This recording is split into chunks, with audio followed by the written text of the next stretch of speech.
I've been talking a lot lately about like The Legend of Zelda Tears of the Kingdom and how it's kind of moving past the initial like damage control phase where you had PC gamers and Elden Ring fans coming out and trying to say that this game was like a step down from Breath of the Wild, that it wasn't as good, that it couldn't compete with other games, and that has become very obviously not true over the past several years. To the point where like you're still seeing Tears of the Kingdom talked about online, while Baldur's Gate and Elden Dingling are completely forgotten. Like after the hype cycle for those games ended, people have just moved on and have completely forgotten about them. While I am still playing Tears of the Kingdom, and while it's still a beloved classic. So I do think one of the things we do have to talk about going forward, and honestly, this is kind of the driving force behind Harman Smith as a concept. The thing that got me started when it came to like hating everything else in existence other than Nintendo was this stubborn refusal from the community to acknowledge that The Legend of Zelda was the best video game franchise in the world. Like, again, this was always very obvious to me, and in the 2000s, it was like pretty much commonly accepted that like, yeah, Zelda's the all-time best. It's the GOAT. It's an innovator. Like, nothing's as long as it, has as much content, has as much variety. It's the most, like, hardcore. It's the best balance between hardcore and casual you could possibly get. Zelda appeals to everyone, right? During the 2000s, there was this big push to try and fabricate this narrative that Zelda had fallen off, that it wasn't good anymore, that it didn't have good stories, that it wasn't, like, pretty to look at, that it was just a step down from games like Fallout 3 and Mass Effect. There was this big push to promote this idea that The Legend of Zelda had fallen off and honestly wasn't that good to begin with. And what we're seeing now is kind of the end results of that, where even after Breath of the Wild and Tears of the Kingdom, like, vitalized the franchise and made it way bigger than any of the brands that people were putting it up against back in the 2000s. Like, a lot of it has kind of stuck in the community. Like, people get really upset when you say this, that The Legend of Zelda is indeed better than other video game franchises. And, like, I've gotten into arguments on Twitter about this. There was that guy a while back who tried to argue that Ocarina of Time did not invent Z-targeting. It did. You're always seeing people do that, where they're just kind of, like, trying to pretend as if Zelda, like, wasn't an innovator, that it wasn't a trendsetter, that it wasn't, like, cutting edge. Like, it's shocking when you actually go back to games released in 98 and compare Ocarina of Time to other games that came out, like, just before or around that time, like games like Mega Man Legends, Tomb Raider, Metal Gear Solid. It's shocking how much better Ocarina is than all of that. How, like, it completely innovated on several key concepts, how it was a fully 3D adventure. Like, it was just so far beyond what everyone else was doing at the time. It was truly mind-blowing. And there hasn't really been anything like it since. Like, I think Breath of the Wild is the closest we've ever gotten, and even that didn't quite hit the mark. Like, Ocarina of Time was just this absolute masterclass of game design, and something that I think really should be seen as just this, like, major thing in the community. Like, they should be seen as just this major milestone when it comes to, like, to gaming and culture, and just acknowledging this as, like, the best game ever made, the best franchise ever made. But that hasn't happened. Like, instead, what we've been seeing over the past 10 years and longer is this idea that Zelda is only beloved by Nintendo fans, that nobody outside cares about it because we're playing real games, we're reading real fantasy. Like, Zelda will never be bigger than Tolkien.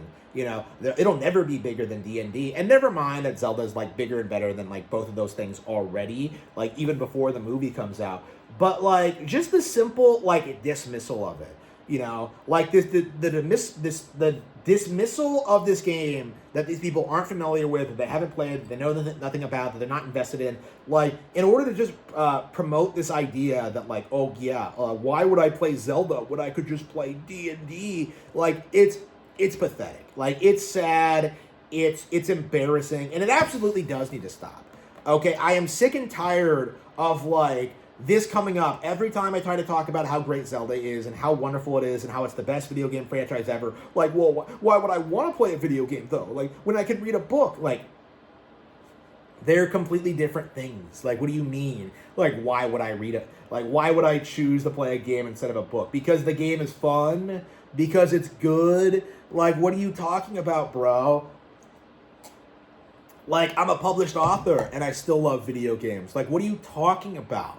Like, oh man, like, again, it's this weird kind of elitism. Something that, like, is rooted in, like, ignorance and stereotypes. This idea that, like, there has to be something bigger than Nintendo out there somewhere, and that you can just tell people that, like, oh yeah, there's definitely a lot of things better than The Legend of Zelda, and they'll just believe you, okay? And we're reaching the point where, like, because of the success of Breath of the Wild and its popularity, like, more and more people are realizing that this is a load of crap, okay? You know, I'm going into the Zelda movie release hoping that it outperforms Lord of the Rings, okay? Like, I am sitting here, like, hoping this thing is bigger and better than Lord of the Rings, that it has better action, that it, like, you know, doesn't have a diverse cast, that it's actually based and traditional, like, a way better film than Lord of the Rings ever was.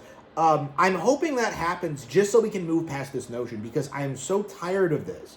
And this happened to me being a Harry Potter fan, too. Like, whenever you try and talk about something you enjoy, like, well, it's never going to be as good as Lord of the Rings, like, you know, from someone who not only doesn't read Harry Potter, but is also, in all likelihood, like, never read Lord of the Rings. Again, like, this is the problem with this kind of elitism, is that in a lot of cases, these people aren't even fans of the series that they're hyping up. Like, that tends to be the trend with this right now, is that they're not interested in promoting their own brand and defending its value and its, like, you know, its what it means for them. Like, what they're doing is just dismissing what you like wholesale, just to try and put you in your place. And that's not going to happen. I'm not going to allow it to happen. Like, you are not going to be allowed to exist going forward. It's going to be a bloodbath out there. You're going to see Zelda outperform Lord of the Rings, outperform D&D. It's going to outperform all these Disney movies, you know, while the Mario movie is already, like, you know, a huge hit in its own right. Like, the Legend of Zelda movie is going to be huge, and you're going to see so many people coping and seething about it. Like, so many people are going to be crying about how Lord of the Rings was better, when I think considering how the movie of The Legend of Zelda, I'm sure, is going to deviate a lot from any given, like, Zelda material. Like, I think it's going to have a lot of room to, like, innovate and do new things and, like, not fall into the same trap that, like, the Lord of the Rings movies did, where, like, you know, they have to adapt, like, you know, one very large book. Okay, the simple fact of the matter is that Lord of the Rings is slop. It's overrated. I would not, like, put it up against, like, Nintendo's influence on the culture, on the on kids. You know, Nintendo has done more for society and culture than Lord of the Rings ever has. And I do think we do need to spell this out at this stage. Like, video games are just better than traditional fantasy stories in that sense. And it's time that we, like, acknowledge that and start, like, addressing this and pointing this out. Like, I am so tired of people glazing Lord of the Rings in spite of not knowing the first thing about it.